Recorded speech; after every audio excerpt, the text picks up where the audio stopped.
मां नर्मदा की अनन्य भक्त माननीय मंत्री जी प्रहलाद पटेल जी आज हमारे साथ मौजूद हैं।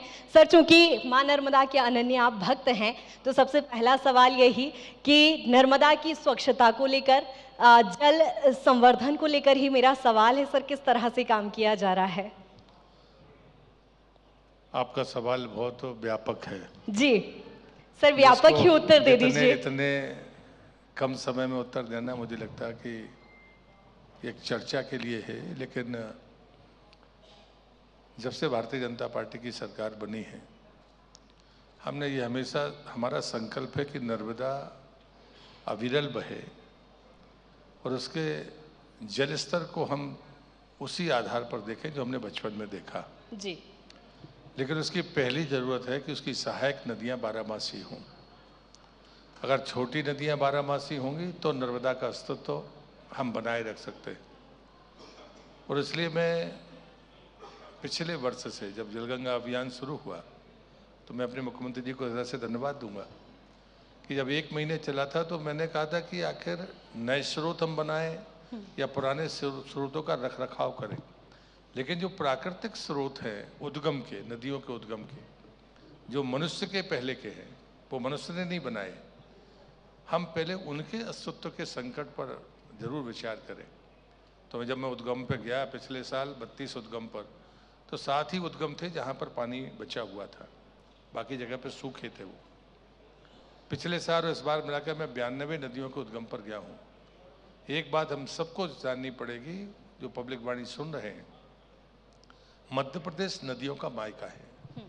सर्वाधिक नदियां का उद्गम हमारे पास है। हमारा पानी नर्मदा बेसिन में जाता है, हमारा पानी गंगा बेसिन में जाता है, हमारा पानी गोदावरी बेसिन में जाता है, और कुछ नदियां ऐसी हैं जो सीधे जाके अरब सागर में मिलती हैं। तो हम बहुत सारे राज्यों को पानी देते हैं, लेकिन उसके बाद भी हम चिंतित होकर इस पर बात कर रहे हैं। और इसलिए नर्मदा ऐसी नदी है जिसका पानी आज भी आचमन करने लायक है, इतने सब के बावजूद भी। जबकि हम किसी हिमालय के किनारे के ना राज्य हैं ना जिले हैं।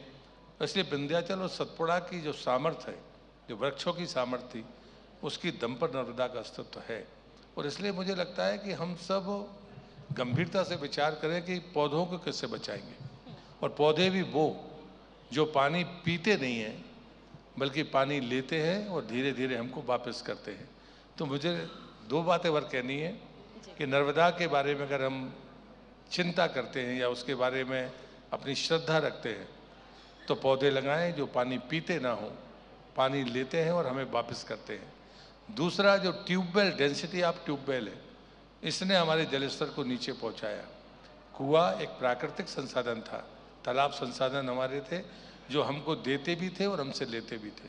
तो मुझे लगता है कि ये जो समन्वय और संतुलन है, ये नर्मदा के लिए ज़रूरी है।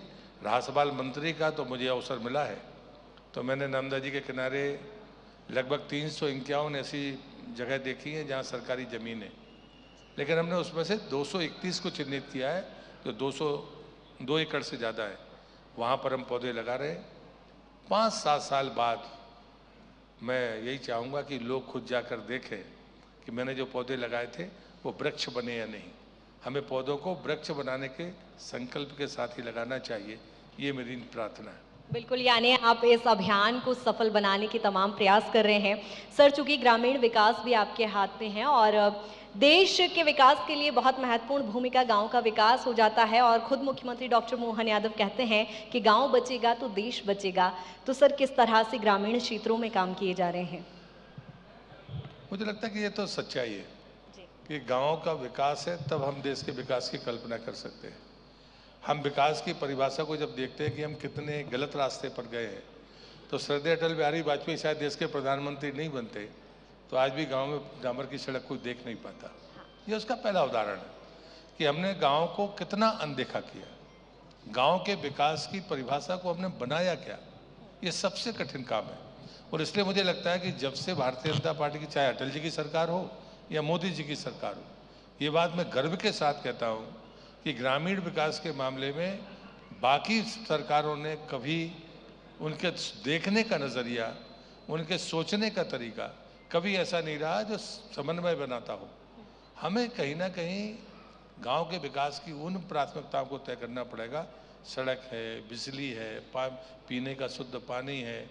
आत्मनिर्भर पंचायत की जब हम जैसे लोग बात करते हैं तो हम पलायन रोकने की भी बात करते हैं कि गांव में जो संसाधन है वो संसाधन हमको आत्मनिर्भर क्यों नहीं बना सकते। और इसलिए मुझे लगता है कि हमारे पास सब कुछ है, वहाँ टैलेंट है, आबादी है, ज़मीन है, जल है, आसपास कहीं जंगल है, सारी वो चीज़ें, मिनरल्स हैं।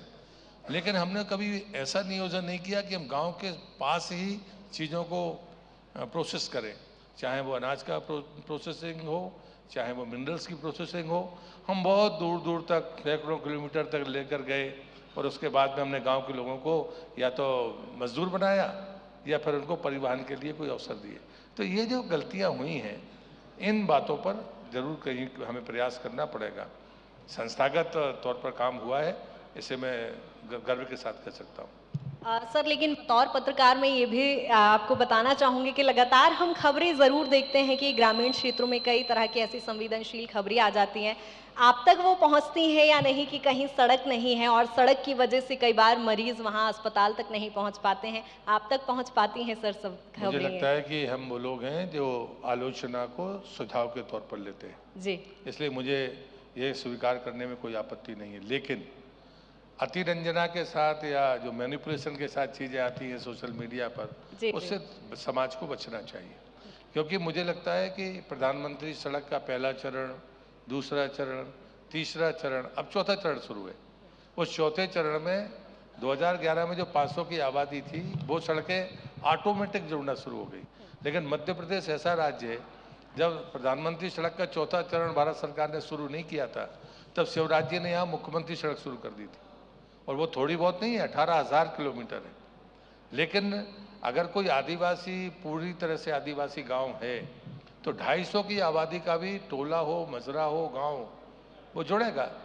उससे भी नीचे एक और अभी आदरणीय मोदी जी ने जनमन सड़क योजना बनाई है, जिसमें अति पिछड़ी जनजातियां हैं, सहरिया, भारिया, बैगा।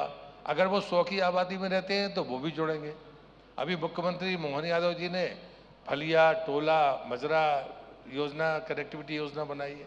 तो मुझे लगता है कि कोई चीज़ बची नहीं है। खेत सड़क है, सुदूर सड़क है, सड़कों में जितना काम मध्य प्रदेश में हुआ है, उसके बाद भी हाँ, इंटर कनेक्टिविटी को भारत सरकार ने मना किया है, लेकिन राज्य सरकार उसको प्राथमिकता से ले रही है। और मुझे नहीं लगता कि अभी जैसे मुख्यमंत्री जी ने घोषणा की थी कि जहाँ शमशान घाट है उनके बारे में हमें सोचा जाए।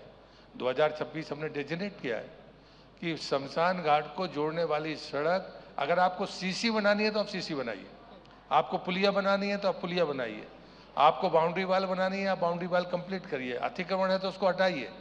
लेकिन 1 साल के भीतर मध्य प्रदेश की किसी भी पंचायत में, किसी भी गांव में अगर शमशान घाट है तो उसके पहुंचने का रास्ता, उसकी बाउंड्रीज सुरक्षित होनी चाहिए, ये हम तय करके बताएंगे। तो मुझे लगता है कि जो चीज़ें सार्वजनिक जीवन में उपयोगी हैं, उनके प्रति हमारी प्राथमिकता पहले नंबर पर। बिल्कुल, यानी मध्य प्रदेश चहुओर विकास कर ही रहा है। आपके कार्यकाल में भी लगातार चूंकि विकास हो ही रहा है। सर, श्रम विभाग में एक महत्वपूर्ण फैसला आप लोगों के द्वारा लिया गया है सरकार में कि महिलाओं को भी अब रात में काम करने के लिए इजाज़त होगी। लेकिन सर, इतना महत्वपूर्ण और संवेदनशील ये फैसला है, सुरक्षा की दृष्टि से यदि देखें तो किस तरह की तैयारी है? नहीं, ये फैसला तो बहुत पुराना है जी, कि महिलाओं को रात्रि में काम करने का अधिकार है। ये लगभग साल भर होने को हो गए। सर, लेकिन सुरक्षा पे आज भी सवाल तो खड़ा होता मुझे है। लगता है कि एक बात आप मानकर चलिए कि सामाजिक सुरक्षा हो या व्यक्तिगत सुरक्षा हो, इसकी गारंटी समाज और सरकार दोनों देते हैं। जी, सरकार इसके लिए संकल्पित है। आज जो मैं कानून परिवर्तन लेकर आया हूँ, उसमें शब्द लिखा था पुरुष। अब हमने उसका कहा कि वयस्क कोई भी कर्मकार, आप स्त्री पुरुष की समानता की जब हिमायती हैं, तो फिर पुरुष और महिला जैसे शब्द लिखने की जरूरत नहीं है। हमें आज भी ध्यान है, तो यहाँ बहुत सारे लोगों को पता होगा कि हम रेजा और बेलदार कहते थे, उनकी मजदूरी में भी अंतर होता था। एक तरफ अब वो जमाना नहीं रहा, अब फाइटर प्लेन उड़ा रही हैं बेटियां।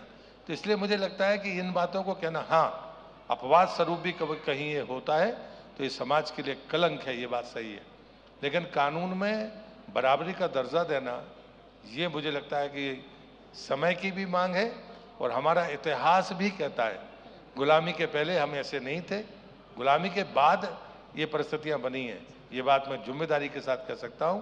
हमारे यहाँ पर हमारी जो सांस्कृतिक विरासत थी उसमें कभी 1000 साल पहले माताएं बहनें घूंघट या दरवाजे के भीतर नहीं थी, वो बराबर कहा करती थी। लेकिन हाँ, गुलामी के बाद ये परिस्थिति बनी है, हमें उससे उबरना चाहिए। सर, चूंकि प्रहलाद पटेल जी मध्य प्रदेश बीजेपी के वो व्यक्ति हैं, वो चेहरा हैं जिन्होंने बीजेपी को एस्टेब्लिश होते देखा है। सर, जब एक पार्टी शीर्ष पर पहुंच जाती है तो काफ़ी सारी चुनौतियां भी दिखाई देती है सफलता के साथ। मध्य प्रदेश बीजेपी में चूंकि अभी नए प्रदेश अध्यक्ष भी आए हैं, किस तरह का बदलाव और एक पॉजिटिव बदलाव आप देख पा रहे हैं? मुझे लगता है कि ये राजशाही नहीं है, ये लोकशाही है जी। राजशाही में जब नेतृत्व परिवर्तन होता है तो स्वाभाविक तरीके से गतिरोध आता है, लेकिन लोकशाही में भी भारतीय जनता पार्टी जैसी पार्टी जिसका विचार परिवार का इतना सामर्थ्य हो, वो नेतृत्व को बनाता है। हमारे यहाँ एक तरह के न जाने कितने लोग होते हैं, आप किसी को भी जिम्मेदारी दोगे तो वो जिम्मेदारी पूरी करेगा। राजशाही में ऐसा नहीं होता, उनका उसमें परिवारवाद होता है, बेटा ही उसका उत्तराधिकारी होता है, अगर वो अयोग्य हुआ तो उसके दुष्परिणाम मिलते हैं। लेकिन जब आप लोकतांत्रिक व्यवस्था में भी उसमें भी भारतीय जनता पार्टी की कार्यप्रणाली को देखते हैं तो ये संकट नहीं है। यहाँ पर बराबर की दूसरी पंक्ति का नेतृत्व इतनी बड़ी संख्या में है कि आप दूसरी पंक्ति तीसरी पंक्ति कहीं से भी लेकर आएंगे तो लोग उसके साथ खड़े हैं और जिम्मेदारी के साथ वो काम करेगा, इसलिए ये संकट यहाँ पर नहीं है। बिल्कुल। सर, ज़्यादातर आप केंद्रीय मंत्री रहे हैं और जब चूँकि आज आप विधायक हैं और जब विधानसभा में बैठते हैं अपने सहयोगियों के साथ या जब विपक्ष के साथ जब बैठते हैं तो क्या आप उनको संदेश देने की कोशिश करते हैं? मैं संदेश देने लायक नहीं हूँ, सहयोग करने लायक फिर हूँ। भी कैसा लगता है जब विधानसभा में आप बैठते हैं? जिन्हें मैं अपना नेता मानता हूँ, जिनसे मैं सीखा हूँ, वो श्रद्धेय अटल बिहारी वाजपेयी हैं, जिनकी अभी जन्म शताब्दी है। वो कहते थे कि कोई काम छोटा बड़ा नहीं होता, और मुझे लगता है कि जब हमें जो जिम्मेदारी मिले उसमें हम कितना बेहतर कर सकते हैं वो करने की कोशिश करनी चाहिए। मैं संदेश देने लायक, मैं रिपीट कर रहा हूँ, मैं संदेश देने लायक नहीं, लेकिन हाँ, यदि आप अच्छा काम करेंगे तो उस काम की संतुष्टि आपको पहले होनी चाहिए, और बाद में वो लोग जो उस रास्ते पर चलने लायक माने, अगर वो मानते हैं तो वो आपकी सफलता है। अन्यथा आपके खुद की पीठ थपथपाने से कुछ होता नहीं है। आप बड़ी बड़ी बातें करें और आपके चले जाने के बाद कोई उस रास्ते पे कदम चलने तैयार ना हो तो आपके इस राजनीतिक जीवन का कोई अर्थ नहीं है। मैं आज श्रद्धेय अटल बिहारी वाजपेयी जी का नाम गर्व के साथ ले रहा हूँ कि मैं उनकी पदचिन्हों पर चलने की कोशिश करता हूँ।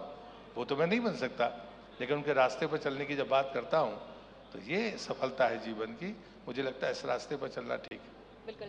सर, मेरा एक आखिरी सवाल, जिस तरह से आपने अपने कामों को गिनाया है, अपने दोनों तीनों विभागों के कामों को जिस तरह से गिनाया, यदि मैं नंबर देना चाहूँ, आप अपने आप को कितना नंबर देना चाहेंगे? कितने संतुष्ट हैं आप अभी तक के कामों से? मैंने अपने कामों को गिनाया ही नहीं। सर, विभाग के कार्य चूंकि लगातार किए ही जा रहे हैं और आप बता रहे हैं कि किस तरह से ग्रामीण क्षेत्रों में आप विकास करने की तैयारी कर रहे हैं।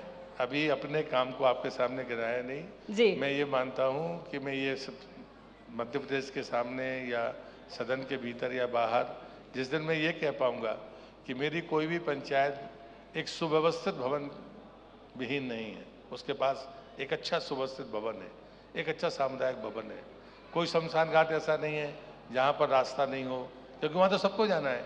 ये जो सार्वजनिक हित की चीज़ें हैं, अगर वो हम स्थापित कर सके, जब मैं अटल बिहारी वाजपेयी की प्रधानमंत्री सड़क योजना की बात करता हूँ, मोदी जी के प्रधानमंत्री आवास योजना की बात करता हूँ, उज्ज्वला योजना की बात करता हूँ, तो ये सैचुरेशन पर जाने की जो प्रवृत्ति भारतीय जनता पार्टी की सरकारों की है, यदि मैं उस पर गया तब मैं मानूंगा कि मेरी सफलता है। हर साल अंक देना ये आप लोगों का काम है, जी हमारा काम नहीं है। हमको तो जो लक्ष्य हम तय करें 3 साल का मैं तय करूंगा, तो 2027 में मैं आपसे बात करूंगा, तो जो बातें मैं आज कह रहा हूँ मैं आपको प्रणाम गिनाऊंगा। ठीक। बहुत शुक्रिया सर तमाम चर्चा के लिए, और माननीय प्रहलाद पटेल जी का बहुत बहुत धन्यवाद, आभार मैं व्यक्त करना चाहूंगी। एक बार जोरदार तालियों से एक बार फिर। इससे पहले माननीय आप चले